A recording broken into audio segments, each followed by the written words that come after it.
So, yeah, very interesting. Yeah, I'll go away and have a read about that. That's very interesting, yeah. So, what have we got to today? Today, we had some good fun with Fat Steve. Yep, I think we're all friends again, I'd like to think. We didn't fall out, did we? It was just fun. Bit of fun. Yeah. So, Fat Steve wanting to apologise for ringing the BBC and on air hoping that I had something terminal. And we made it clear that we didn't think it was funny at all or light if his grandparents were killed by...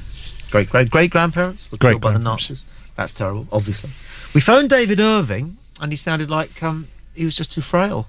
Yeah, he's an old man now. I can understand it. David Irving is the man who went to prison in Austria. 3 years they gave him. Yeah. For his views. I can't be doing with that. Yeah. I can't be doing with anybody being sent to prison for their views. If you do something shitty, then... I feel like genuinely sorry for the guy, because he did sound like, he was worn and withered with wanting to say this, but so worried that it would come back on him again in that so way. Polite, and what he said, they're out there looking. The enemy called them. Poor fella. So that was good. I thought Joe was on good form as usual. Yeah. Yep. Ian Lee had a good old pop at Matt. Yeah. The ghost of Ronald Reagan would like to know, by the way, that what sort of advertising do we think the KKK has been? How successful has it been, given the fact that it's taken us 40 years to notice it? And he quotes Stephen Wright once saying, "I saw a subliminal advertising executive the other day, just for a second." Stephen Wright is very funny. I don't know if you've come across Stephen Wright. Have you come across Stephen Wright? Yeah, occasionally, yeah. My favourite Stephen Wright is... I went to a diner and they said breakfast at any time, so I had French toast during the Renaissance. Now here's an email that's going to open a can of worms, and I'm sure that my friend is going to start photoshopping. Mark Pearson says, I believe sad Star Trek fan Stuart is Play Radio UK's version of the Simpsons comic book guy. Can he say, worst episode ever? That is not possible. Comic book guy. Good character, comic book guy. Great. Yep. So, I interrupted your Jerry Springer moment there. Now, Final thoughts. Jerry Springer. Jerry Springer. I love watching Springer on Living. It's great. And Maury. Maury's brilliant. Yeah. I love how many women can get shagged like 20 different blokes and have 20 different paternity tests to figure out which one's the father. Yeah. That's great TV. What's the one that we do? McKyle or something? Jeremy Kyle show. Jeremy Kyle, rubbish. Good? No, it's rubbish. Why not? It's just they had a big sort of Springer type fight, didn't they, on the TV for the first time ages on the show, and it made all the press, and it was, oh my god, it was terrible, and all this, that, and the other. You know what? Springer's done it for years. If you can't do it right, then don't do it at all. You know. But how many of the Springer guests do you think were fakes? Oh, you can tell every single one of them. Yeah? You can every single one of them. Come on, you're standing there, you're having a great big argument, it's pushing and shoving, and Springer goes, "We'll be right back." And of course, if you're in the middle of a heated argument, you just stand there and go, "Yeah, okay, let's have a break." And you kind of just look around and smile at the camera. When you're in the middle of a fight, it doesn't happen, does it? And the odd thing as well was that when the fight used to start, like you're watching a football match. Yeah.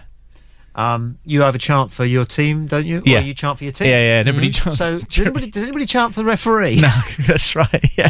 But they do all sorts of chants for different things. Mr. Dyson! Yeah. No. Now they have the chants for everything. Jerry. Oh, yeah, but it's not just that. It's take it off, and then they start with all the other security guards' names and all the rest of it.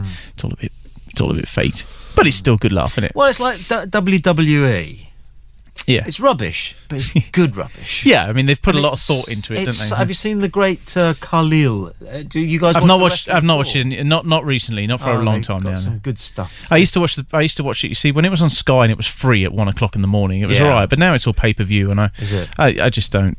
The TV program during the weeks are free and what have you, but the pay-per-view events is what I used to watch it for, and they were free, and now they're not. So. Fair enough. That's it. Fair enough. The ghost of Ronald Reagan asks, what sort of effective advertising is it by the KKK if it's only been noticed by you some 40-odd years later? It wasn't supposed to be advertising. It was just supposed to titillate the people. When you spend a lot of money on a television programme, you kind of want something else. Yeah. You don't just want money back. You want something else. Now, Have you heard of a programme called Mission Impossible? Yes. Did you ever see the original? Yeah, with Peter Graves. Some of them they get repeated in that. Very good, very good. Peter Graves. How did it open? Do you remember how Mission Impossible? It used to go, good evening, Mr. Whatever his name is. The tape recorder. That's right. Yeah. This is your mission. Should you choose to accept it? And then there'd be that bit of smoke coming out the tape recorder. This tape will self-destruct in 5 seconds. And then what happened? There was a bit then before the opening credits. I don't know. All I remember is the kind of like the line, the burning line. Yes. What used to happen was Peter Graves, who was the head honcho of Mission Impossible, he would go to this kind of like photo album he had, right, and he would open it. Was that to pick his disguise or something? No, to pick his team for the. That's right. It was. Yes, so yes. And he'd go the face. Yeah, that's right. Yes. And then he'd turn over another page, and there'd be, a 28-year-old woman. Yeah. And he'd just go no. And another page, and it would be. 30-year-old man. No, and another page, and yes, right. This is where it gets really cute. Do you know who all the faces were that they never used? Go on. They were the not sons and daughters of the Philip Morris company execs. I don't know if it was Philip Morris. Of the company that sponsored Mission Impossible. Right. Because what happens is, towards the end of any television series, right, the sponsor has to decide whether or not to go with another series or pull the plug. Yeah. Can you imagine how impossible it was for the executives of the company that sponsored Mission Impossible to pull the plug on it when their sons and daughters were on national television once a week and were going to school or work and all that kind of thing, and people go, Sawyer! I can see that, yeah. Isn't that clever? Yeah, it's very good. All they did was appease the sponsors by just dropping something in for them to make them feel that's very good. Amused. Right. I was researching which studio they made the original Star Trek in today, and it was next to, you won't believe this, go on, it was next to the studio where they made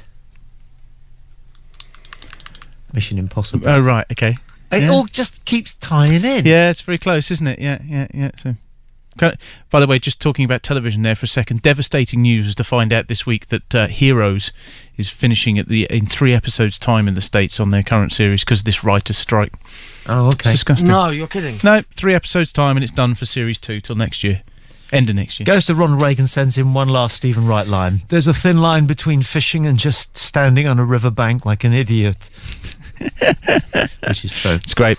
Cheers, everybody. BoydandBarkers@gmail.com if people want to get hold of us during the week. Okay. TommyBoydShrine.co.uk if they want to drop us a mail there. OnTheWireless.net, there's always people in that chat room. And I think that's enough plugging, I think. Well done. Well done, Matt. Cheers. Cheers.